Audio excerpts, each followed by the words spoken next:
இன்றைய தினம் பரிகார ஸ்தலங்கள் பகுதியிலே ஒரு பொதுவான விஷயத்தை பற்றி நாம் பார்க்கவிருக்கிறோம். ஒரு கோவிலுக்கு பரிகாரம் செய்ய செல்லும் பொழுது வேறு ஒருவருக்காக நாம் பரிகாரம் செய்ய முடியுமா? சப்போஸிங் பையன் வரல கோவிலுக்கு, அம்மா போய் செய்யலாமா? இல்ல வேற யாருக்காக வேண்டியாவது நம்ம போய் வழிபாடு செய்யலாமா? அப்படி போகும்போது அவங்க ட்ரெஸ்ஸை கையில எடுத்துட்டு போகணுமா? இது நிறைய பேர் கேட்கிற ஒரு கேள்வி. சில பேர் அவங்களுடைய பையன் ஜாதகத்தை கொண்டு வந்து காமிப்பாங்க. உங்க பையன் ஜாதகத்துல என்னென்ன தோஷம்லாம் இருக்குங்க, நீங்க இந்த கோயிலுக்கு போகணும், இந்த சாமிக்கு போய் அர்ச்சனை பண்ணிட்டு வரணும், அபிஷேகம் பண்ணணும், விளக்கேற்றணும் அப்படின்னு ஏதாவது பரிகாரம் ஜோசியர் சொன்னாங்கன்னா, அவரு வரமாட்டாருங்க, தம்பி வராது, நான் அவருக்கு பதிலாக அவருடைய பேண்ட் ஷர்ட் எதனா ஒன்று எடுத்துட்டு போகலாமா அப்படின்னு அம்மா கேட்பாங்க. இது இன்னைக்கு ரொம்ப பேர் அப்படித்தான் நினைச்சிட்டு இருக்காங்க, அப்படிதான் செஞ்சுக்கிட்டு இருக்காங்க. அப்படி பார்த்தா ஒரு சில குடும்பத்தில் அம்மா மட்டும்தான் கோயிலுக்கு போவாங்க, பசங்கள்லாம் வராது. அப்போ எல்லாருடைய ட்ரெஸ்ஸையும் அவங்க தோளில் போட்டுக்கிட்டு போனாங்கன்னா ஏதோ லாண்ட்ரிக்கு போகிற மாதிரி இருக்கும் பார்க்கறதுக்கு. அது அவசியம் இல்லை. அவங்களுடைய ட்ரெஸ்ஸை எடுத்துகிட்டு போய் தான் கோவிலில் போய் சுற்றணும் அப்படின்ற அவசியம் கிடையாது. ஒரு குடும்பத்திலே இருக்கின்ற மற்றவர்களுக்காக யாராவது ஒருத்தர் போய் பரிகாரம் செய்யலாம். மற்றவங்களுடைய ஆடைகளை கையில எடுத்து போக வேண்டும் என்ற அவசியம் கிடையாது. ஏதோ ஆபீஸ்ல வேலை இருக்கு, பையனால வர முடியல, இல்ல பொண்ணால வர முடியல, ஹஸ்பண்ட் ரொம்ப பிஸியா இருக்காரு, அவரால் கோயிலுக்கு வரத்துக்கு டைம் இல்லை அப்படின்னா அந்த வீட்டு அம்மா போய் அவங்க எல்லாருக்கும் சேர்த்து ஹஸ்பண்டுக்காக அவங்களுடைய மகன் மகள் எல்லாருக்காகவும் சேர்ந்து செய்யலாம். அந்த குடும்ப தலைவிக்கு அதற்கான அதிகாரம் உண்டு, உரிமை உண்டு. அவ்வாறு செய்யப்படுகின்ற பரிகாரத்தை கடவுள் ஏற்றுக்கொள்வார். அவங்களுடைய ரெப்ரசன்டேட்டிவா இந்த அம்மா போய் செய்யறதுனால யாருக்காக பரிகாரம் செய்கிறார்களோ அவர்களுடைய ட்ரெஸ்ஸை கையில் எடுத்துன்னு போகணுங்கிறது அவசியம் இல்லை. அப்படி ஒரு வழக்கமே கிடையாது. சமீப காலத்தில் பல விஷயங்கள் புதுசாக எல்லாரும் கிளப்பி விடுற மாதிரி அதுவும் ஒன்று கிளப்பி விட்டுருக்காங்க. அதனால அந்த ட்ரெஸ் எல்லாம் எடுத்துட்டு போவனா நீங்க போய் கோவிலில் போய் பிரார்த்தனை செய்யலாம். பொதுவாக பிரார்த்தனை என்பதே மற்றவர்கள் செய்யும் பொழுதுதான் அதற்கு சக்தி ஜாஸ்தி.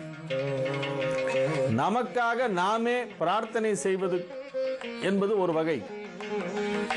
கடவுளே நான் நல்லா இருக்கணும்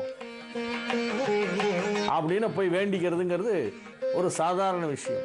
உங்களுக்காக மற்றவர் போய் கோவிலுக்கு போய் பிரார்த்தனை செய்யும் போது அந்த பிரார்த்தனைக்கு கொஞ்சம் சக்தி அதிகம். இப்போ ஒருத்தருக்கு உடம்பு சரியில்லைன்னா அவருடைய நண்பர்கள்லாம் கோவிலில் போய் பிரார்த்தனை பண்ணிக்கிறாங்க பாருங்க. அப்போ அந்த பிரார்த்தனைக்கு ரொம்பவே சக்தி அதிகமாகிறது. அப்படிப்பட்ட பிரார்த்தனைகளுக்கு இறைவன் நிச்சயமாக இறங்கி வருவார். தன்னலமற்ற பிரார்த்தனைகள் என்றைக்குமே அதிக சக்தி வாய்ந்தவை.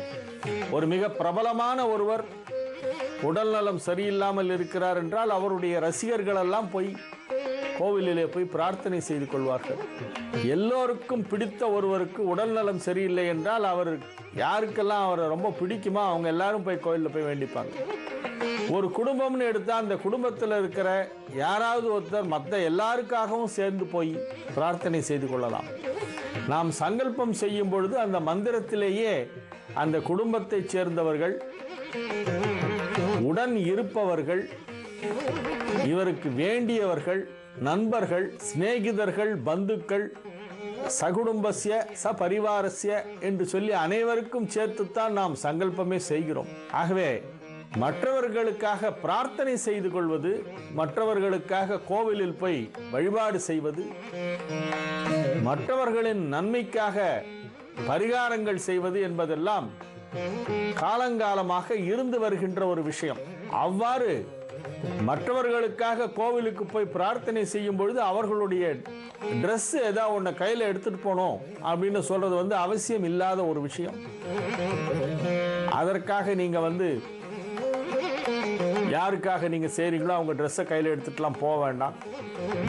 கோவிலில் போய் நீங்க கடவுள்கிட்ட வேண்டிக்கிட்டாலே போதும், இறைவனிடம் பிரார்த்தனை செய்து கொண்டாலே போதுமானது.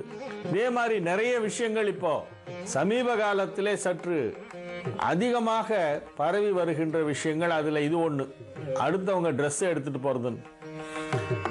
கோவில் எல்லாம் போகும்போதே பார்க்குறேன் நிறைய பேர் இடுப்பில் ஒரு ஷர்ட்டை சொருகிருப்பாங்க, இல்லைன்னா தோளில் ஒரு சட்டையை போட்டுக்கிட்டு போவாங்க. ஏன் சாரீ கட்டிட்டு மேலே ஷர்ட்டை போத்திட்டு போகிறாங்களே அப்படின்னு பார்த்தா அவங்களுக்காக இவங்க பண்ணுறாங்களாம். இதெல்லாம் தேவையில்லை அப்படிங்கிறது தான் இன்றைக்கி நான் சொல்ல வந்த முக்கியமான தகவல். ஆகவே இறைவனை பிரார்த்தனை செய்யும் பொழுதே உலகம் அனைத்திற்காகவும் சேர்த்து தான் நாம் பிரார்த்தனை செய்கிறோம்.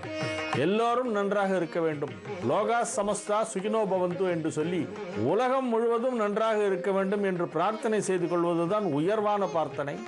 தனது குடும்பம் நன்றாக இருக்க வேண்டும் என்பதற்காக பிரார்த்தனை செய்து கொள்வதும் உண்டு, தான் நன்றாக இருக்க வேண்டும் என்பதற்காக பிரார்த்தனை செய்து கொள்வதும் உண்டு.